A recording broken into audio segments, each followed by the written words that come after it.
Hello everyone, welcome in my channel. तो students, आज की जो क्लास है उसमें हम थ्योरी ऑफ कंप्यूटेशन अपना नया टॉपिक स्टार्ट कर रहे हैं। और इस थ्योरी ऑफ कंप्यूटेशन में आज हम बात करेंगे थ्योरी ऑफ ऑटोमेटा की। ठीक है, तो थ्योरी ऑफ ऑटोमेटा की अगर बात करें तो सबसे पहले हम ग्रामर और लैंग्वेजेज यूज होती हैं। तो पहले हम ग्रामर के बारे में जान लेते हैं, ग्रामर हमारी क्या होती है।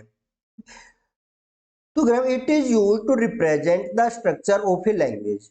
किस लिए यूज करते हैं ग्रामर का? हमें कोई भी लैंग्वेज है उसके स्ट्रक्चर को अगर हमें रिप्रेजेंट करना है तो हम उसके लिए ग्रामर का यूज करते हैं। लाइक हमारी हिंदी लैंग्वेज है, इंग्लिश लैंग्वेज है, तो उनको अगर हम रिप्रेजेंट करना चाहते हैं तो उसके लिए हम किसका यूज करते हैं? ग्रामर का यूज करते हैं। हर लैंग्वेज की अपनी एक ग्रामर होती है उसको रिप्रेजेंट करने के लिए। ठीक है, तो अब हम इसके बारे में पढ़ेंगे कि कौन कौन सी ग्रामर और लैंग्वेजेज है जो हम अपने यहाँ पे पढ़ेंगे अपने इस कंप्यूटर साइंस के अंदर। तो उनके बारे में बात करेंगे। Types of grammar and language, कितने टाइप्स की ग्रामर और लैंग्वेजेज हैं जिनका हम यूज करते हैं। तो टाइप्स ऑफ ग्रामर और टाइप्स ऑफ लैंग्वेज में जो हमारी फर्स्ट है वह है ग्रामर है टाइप जीरो। टाइप जीरो नाम की ग्रामर है जिसको हम बोलते हैं रिकर्सिव इन्यूमरेबल ग्रामर। और लैंग्वेज का भी सेम ही नेम रहेगा हमारा। लैंग्वेज में भी टाइप जीरो टाइप की लैंग्वेज होती है और उसको हम जानते हैं रिकर्सिव इनमरेबल लैंग्वेज। ठीक है, टाइप वन है उसको हम बोलते हैं कॉन्टेक्स्ट सेंसिटिव ग्रामर और लैंग्वेज को बोलेंगे context sensitive language. Type two में हमारा आ जाएगा कॉन्टेक्स्ट फ्री ग्रामर और यहाँ पे हम टाइप टू बोल देंगे कॉन्टेक्स्ट फ्री लैंग्वेज।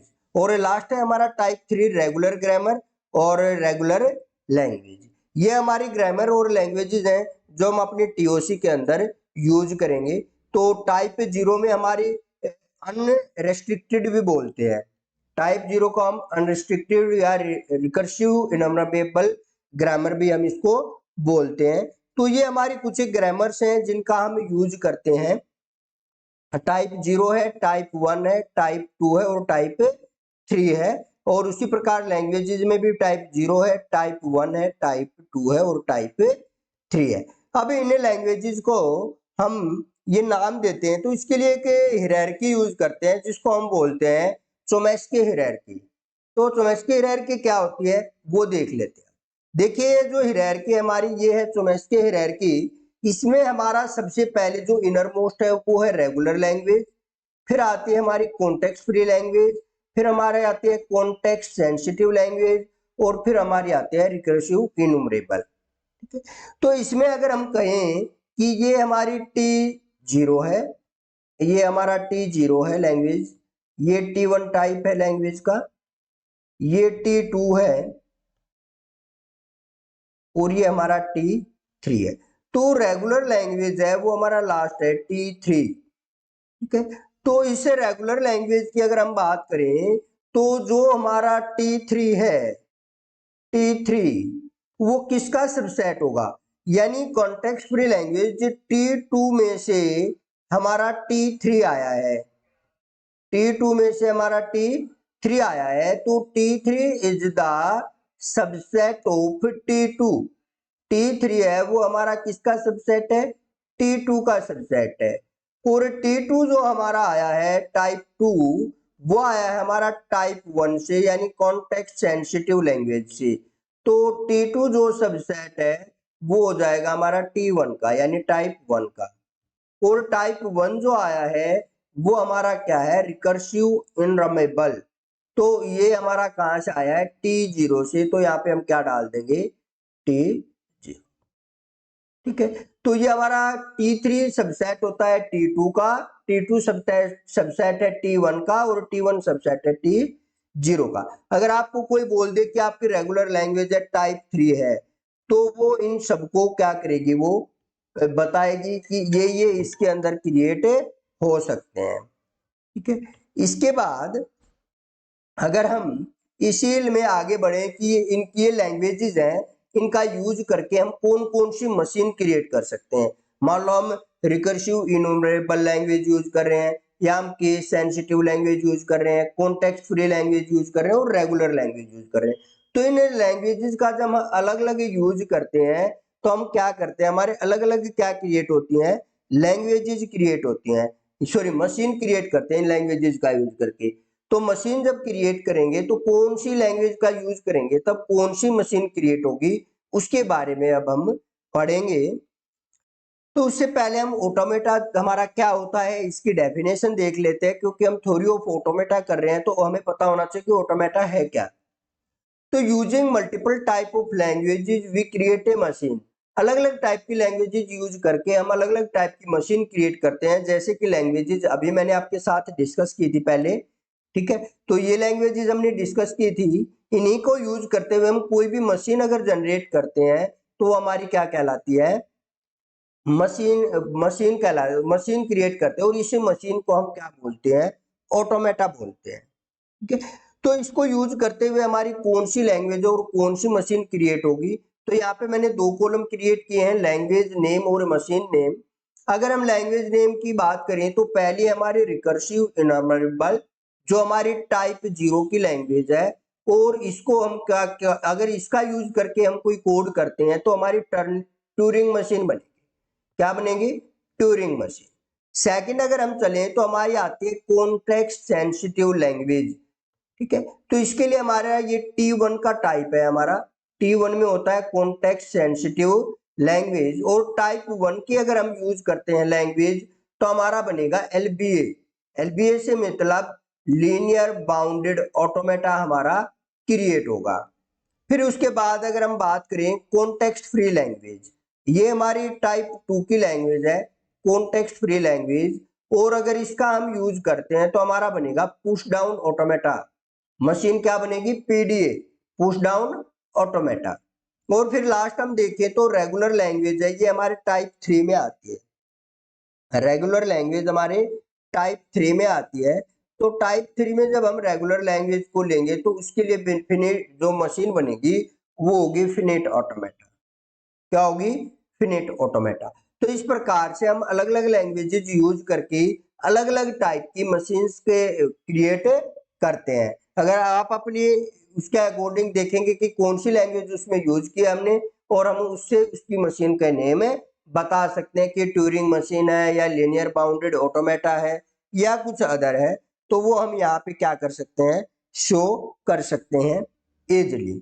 तो आज की क्लास में इतना ही था। हमने लैंग्वेजेस के बारे में पढ़ा है, मशीन के बारे में पढ़ा, चोमेस्की का जो हायरार्की है उसको हमने कवर अप किया है, और ग्रामर और लैंग्वेज कौन कौन से होते हैं उनके बारे में आज की क्लास में हमने कवर अप किया है। नेक्स्ट क्लास में इसका हम थोड़ा सा डिटेल करेंगे कि मशीन कैसे क्रिएट होती है फिनिट ऑटोमेटा की, उसके बारे में बात करेंगे, कुछ उनके एग्जांपल्स करेंगे। लेकिन आपको अगर वो करना है तो उससे पहले आपको ये पूरे हायरार्की आनी चाहिए, चोमेस्की हायरार्की को आपको क्लियर होना चाहिए कि क्या होते हैं चोमेस्की हायरार्की।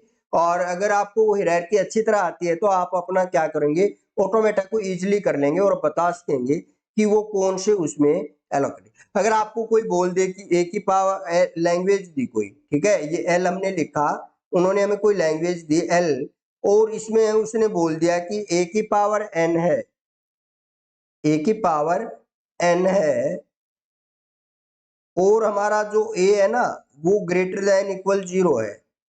ए जो हमारा है वो क्या है, ग्रेटर देन इक्वल 0 है। तो अगर हम ए एन की वैल्यू अगर यहां से 0 उठा लें, क्या उठा लें, 0, तो टाइप 0 जो होगा वो क्या होगा, रिकर्सिव इनहेरिटेबल होगा। अगर 1 पुट कर दें तो हमारा कॉन्टेक्स्ट सेंसिटिव लैंग्वेज बन जाएगा। अगर हम 2 पुट कर दें तो हमारा कॉन्टेक्स्ट फ्री लैंग्वेज बन जाएगा। और अगर हम 3 यूज कर दे तो हमारा रेगुलर लैंग्वेज यूज होगा। तो उन्हीं के हिसाब से हमारी ये मशीन यहाँ पे क्रिएट हो जाएंगी। तो अगर आपसे कोई पूछ ले कि इसके थ्रू हम कौन सी मशीन क्रिएट कर सकते हैं, तो आप सीधा बताओगे अगर हम 3 वैल्यू पुट कर दें, एन की वैल्यू अगर हमने ए की वैल्यू ग्रेटर देन 0 है, ए की वैल्यू मान लो हमने 3 ले ली, तो फिनिट ऑटोमेटा होगी। और अगर हमारे फिनिट ऑटोमेटा बन रहा है, फिनिट ऑटोमेटा मशीन क्रिएट कर रही है, तो हमारी अकॉर्डिंग टू दिस डायग्राम जो हमने चोमेस्की हायरार्की का बनाया था, इस टाइप से जो डायग्राम था हमारा, यहाँ पे रेगुलर लैंग्वेज था, यहाँ कॉन्टेक्स्ट फ्री लैंग्वेज था, ठीक है, और इससे ऊपर हमारा कॉन्टेक्स्ट सेंसिटिव लैंग्वेज था, ये कॉन्टेक्स्ट सेंसिटिव लैंग्वेज था, ठीक है, और इससे ऊपर हमारा क्या था, मैं रिकर्सिव इनहेरिटेबल वाला था, यानी हमारा रिकर्सिव इनहेरिटेबल था, रिकर्सिव इनहेरिटेबल। ठीक है। तो इस प्रकार से हमारा क्या होगा, अगर हमने ये मशीन बना दी तो ये पीडीए और एलबीए यानी लीनियर बाउंडेड ऑटोमेटा और पुश डाउन ऑटोमेटा और रिकर्सिव इनम्रेबल, ये तीनों हमारे ऑटोमेटिकली साथ ही क्रिएट हो जाएंगे। तो इसे अगर लैंग्वेज का हम यूज करते हैं तो हम ट्यूरिंग मशीन भी क्रिएट कर सकते हैं, एलबीए भी क्रिएट कर सकते हैं, पीडीए भी क्रिएट कर सकते हैं और फिनिट ऑटोमेटा भी हो सकता है। अगर हमारी कोई मशीन सिर्फ पुश डाउन ऑटोमेटा क्रिएट हो रहा है तो लीनियर बाउंडेड ऑटोमेटा और ट्यूरिंग मशीन तीनों उससे क्रिएट हो सकती हैं, क्योंकि ये सबसेट है किसका, लीनियर बाउंडेड ऑटोमेटा और ट्यूरिंग मशीन का। फिनिट ऑटोमेटा नहीं बनेगा क्योंकि उसका सर्कल देखिए आप सबसे छोटा है फिनिट ऑटोमेटा वाला। जो रेगुलर लैंग्वेज यूज कर रहे हैं तो यहाँ पे रेगुलर लैंग्वेज से हमारा कौन बनता है, फिनिट ऑटोमेटा बनता है। सीएफएल का अगर यूज कर रहे हैं तो हम पीडीए बनता है, सीएसएल का यूज कर रहे हैं तो एलबीए बनता है, पीडीए, ठीक है। और सीएसएल का यूज करते हैं हम तो हमारा एलबीए क्रिएट होता है, एलबीए। और अगर हम अपना ये रिकर्सिव इन्यूमरेबल वाला यूज करते हैं तो हमारे ट्यूरिंग मशीन क्रिएट होती है। तो अगर आपका कोई भी है, अगर हमने मान लो पीडीए बना दिया तो एलबीए और ट्यूरिंग मशीन ऑटोमेटिकली वहां पे क्रिएट हो जाए कर सकते हैं। अगर हम यूज करें लीनियर बाउंडेड ऑटोमेटा तो सिर्फ ट्यूरिंग मशीन और लीनियर बाउंडेड ऑटोमेटा दो ही बनेंगे, क्योंकि पुश डाउन और फिनिट ऑटोमेटा का सर्कल देख रहे हो आप, इससे छोटा है, एलबीए से छोटा है हमारा, ठीक है। तो ये यहाँ पे इसमें एक्सेस है नहीं होंगे। अगर आप ट्यूरिंग मशीन क्रिएट करते हो तो वो सिर्फ ट्यूरिंग मशीन ही क्रिएट होगी, ये तीनों उसमें इंक्लूड नहीं होंगे क्योंकि ये इससे छोटे हैं तीनों, ठीक है। तो इस प्रकार से हमारी ये हायरार्की वर्क करती है। इस पे बेस्ड इसी तरह से क्वेश्चन आते हैं। ये एल आ गया हमारा, लैंग्वेज को रिप्रेजेंट कर रहा है ये, और ये इन्होंने वेरिएबल्स देके हमें क्या कर दिया, ये प्रोवाइड करा दिया, ठीक है। तो इस कोड के अगर हम आंसर की बात करें तो इसमें क्या होगा, हमारा फिनिट ऑटोमेटा भी क्रिएट होगा, एलबीए भी होगा, पीडीए भी होगा, पीडीए भी हो जाएगा, एलबीए भी यूज हो जाएगा और ट्यूरिंग मशीन भी क्रिएट हो जाएगी, और ट्यूरिंग मशीन भी। तो इस टाइप का क्वेश्चन आए तो आप उसको इजीली ऐसे करके कर सकते हैं, ठीक है। तो इसी टाइप से आपको लैंग्वेजेस दी जाएंगी और उनका पूछा जाएगा। कल की क्लास में हम फिनिट ऑटोमेटा का जो क्वेश्चंस किस टाइप से क्रिएट होते हैं उसके बारे में बात करेंगे। और फिनिट ऑटोमेटा में हमारी स्टेट्स होती हैं अलग अलग, ठीक है, टपल्स होते हैं 5 टपल्स, उनके बारे में बात करेंगे, वो कौन कौन से होते हैं जो कि नेसेसरी होते हैं, और कैसे हम एक फिनिट ऑटोमेटा वर्क करता है एक एग्जांपल के साथ करेंगे।